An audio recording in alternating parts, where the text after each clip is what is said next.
کیا 11ویں دینی چاہیے اور 11ویں دینے سے مشکلیں حل ہوتی ہیں؟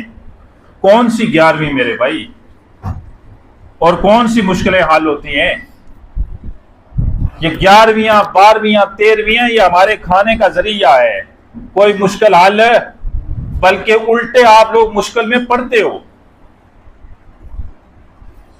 کہ آپ اتنا کھانے کا انتظام کرتے ہو اور پیر اور مولوی آتے ہیں کھا کے چلے جاتے ہیں، مشکل آپ کو پڑتی ہے کہ نہیں؟ اس سے ہمیں فائدہ ہوتا ہے، ہمارے پیٹ بھرتے ہیں، ہمارے مہینے کے خرچ چلتے ہیں، اس کے علاوہ 11ویں کا کوئی فائدہ نہیں ہے۔ اور جن کے نام سے یہ منسوب ہے نا 11ویں، انہوں نے کبھی خود بنائی نہیں ہے، انہوں نے خود کبھی بنائی؟ یہ 11ویں 12ویں 13ویں کوئی بھی اسلام میں ثابت نہیں ہے، اور جن سے یہ منسوب کرتے ہیں، اٹھاؤ ان کی سب سے بڑی کتاب لکھی ہوئی ہے بنیاد الطالبین، وہ تو ان چیزوں کو مانتے ہی نہیں تھے، وہ رفع یدین سے نماز پڑھتے تھے، رفع یدین سے وہ ہاتھ سینے پہ باندھتے تھے، وہ اونچی آواز سے آمین کہتے تھے۔ جاؤ آج بھی دیکھو بغداد میں ان کی مسجد میں رفع یدین بھی کیا جاتا ہے، اونچی آواز سے آمین بھی کہی جاتی ہے، وہ تو ان چیزوں کو مانتے ہی نہیں تھے۔ یہ 11ویں 12ویں کوئی ثابت نہیں ہے، اور نہ ان سے کوئی مشکلیں ثابت ہوتی ہیں، آسان ہوتی ہیں۔ مشکلیں حل کرنا کس کا کام ہے؟ مشکل کشا صرف کون ہے؟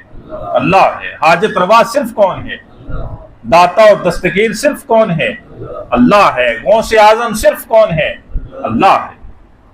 وہی مشکلیں دور کرنے والا ہے، وہی حاجتیں پوری کرنے والا ہے، وہی مددگار ہے، وہی حاجت روا ہے۔ ہمارے بھائیوں کو نا پیر بھی اپنا ملا نہیں، ان کو پیر بھی کس کا ملا؟ وہابیوں کا پیر ملا، جسے آپ لوگ وہابی کہتے ہو نا۔